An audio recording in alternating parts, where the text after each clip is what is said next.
Lockdown ने गुलाबों की खेती करने वाले किसानों को भी मायूस कर दिया है, क्योंकि गुलाब के फूल का उत्पादन पहले की तरह ही हो रहा है, लेकिन बिक्री ना के बराबर होने के कारण किसान भुखमरी की कगार पर पहुंच गए हैं। लॉकडाउन के इस दौर में दिल्ली में भी गुलाब की खेती करने वाले किसान परिवार भुखमरी की कगार पर हैं। हम आपको दिल्ली में गुलाब की खेती दिखाते हैं, जहां पर अभी तक कोई भी सरकारी अमला मदद के लिए नहीं पहुंचा। हर खुशी का मौका इन गुलाबों के फूलों के बिना अधूरा है। छतरपुर के डेरा गांव इलाके में कई एकड़ में गुलाब की खेती की जाती है। यहाँ पर हम एक किसान के परिवार से मिले, जिनके लिए ये गुलाब की खेती रोजी रोटी का जरिया है। मौजूदा दौर में शादियों की धूम हर तरफ होती है और सभी शादियां इन गुलाब के बगैर अधूरी मानी जाती हैं।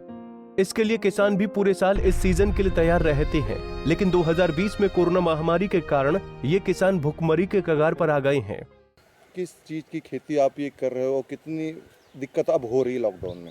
जी, हम गुलाब की खेती कर रहे हैं और हमें बहुत ही ज़्यादा दिक्कत हो रही है। जो हमारा एक रोज़गार है ये गुलाब से ही है, और इस मार्केट के बंद होने की वजह से, लॉकडाउन होने की वजह से हमारे पूरा फूल बेकार हो रहा है, जिसकी वजह से ये आप देख रहे हैं बिल्कुल सूख चुके हैं।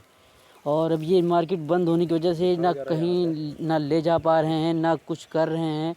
इसकी वजह से हमें बहुत ही दिक्कत हो रही है, क्योंकि हमें बिजली का बिल और खेती की जो किराया है सारा कुछ हमें देना पड़ता है। इस वजह से हमें बहुत ही दिक्कतों का सामना करना पड़ रहा है। इसलिए एक तरफ से हम बर्बादी की स्थिति पे आ गए हैं। इसलिए हम सरकार से अपील करते हैं कि मार्केट को खोला जाए और हमारी कुछ मदद की जाए। फूलों की खेती डेरा गांव से काफी दूर के इलाके में होती है। किसानों का एक दर्द ये भी है कि भुखमरी पर मजबूर ये मजदूर किसान सरकारी सुविधाओं से बिल्कुल परे हैं। सरकारी राशन, सरकारी खाना और सरकारी मुआवजा क्या होता है, इन्हें कुछ नहीं पता। आप यहाँ पर अपने बच्चों के परिवार के साथ रहती हैं? हाँ भैया। खाने पीने का किस तरह का इंतजाम है लॉकडाउन के बाद से? अभी भैया हो लावत हैं, दोनों टाइम खाना वही हम सबको खात पिए थे। अच्छा, आपकी जो खेती है वो अब लोग ले जा रहे हैं, गुलाब कोई खरीदने आ रहा है यहाँ पे? अब भैया शादीशुदा कुछ है ही नहीं तो गुलाब को ले जाए। अब सब खेते में सूख रहा। अच्छा, गुजर बसर जो रहे का आप यही से होते, कहे से होता है? अब गुजर बसर यही से हुआ भैया, यहाँ बेचा जाते, यही से खावा जाते है। कितने परिवार हैं आप लोग? हमारे भैया 10-11 परिवार। 10-11 परिवार। हाँ। तबे सेवा भारती वाले खाना पहुँचा रहे, कौन पहुँचा रहा? हाँ, बस यही भैया हो लावत है। अच्छा, सरकारी कोई मदद आ रही कोई? ना सरकार वरकार यहाँ भैया को नहीं होता, बस यही 2 जने भैया हो रावत खाना दिए। ऐसी महामारी के वक्त में ना तो स्थानीय विधायक आए और ना ही स्थानीय सांसद। हाँ, इस इलाके में आरएसएस के सदस्य हैं जो यहाँ तक पहुँच रहे हैं।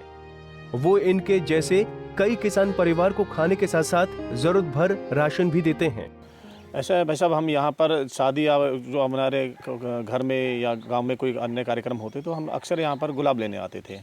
जब से लॉकडाउन हुआ तो इनकी परिस्थितियों के बारे में हमें मालूम हुआ, तो हम अपने आरएसएस सेवा भारती की तरफ से 2 टाइम का भोजन और सूखा राशन इनको देकर गए थे, और इनको बताया भी अगर कुछ कोई अन्य सुविधाएं अगर आप चाहिए, जो ज़रूरत हो आपको, तो हम सदैव 24 घंटे आपके लिए तैयार हैं। हमने इनकी परिस्थितियाँ भी देखी है, गुलाब सूख गए हैं, सीज़न था, अब इनका शादी ब्याह का सीज़न था, तो इसी सीज़न में इनके गुलाब बिकते थे। अब पूरी खेती इनकी बर्बाद हो चुकी है।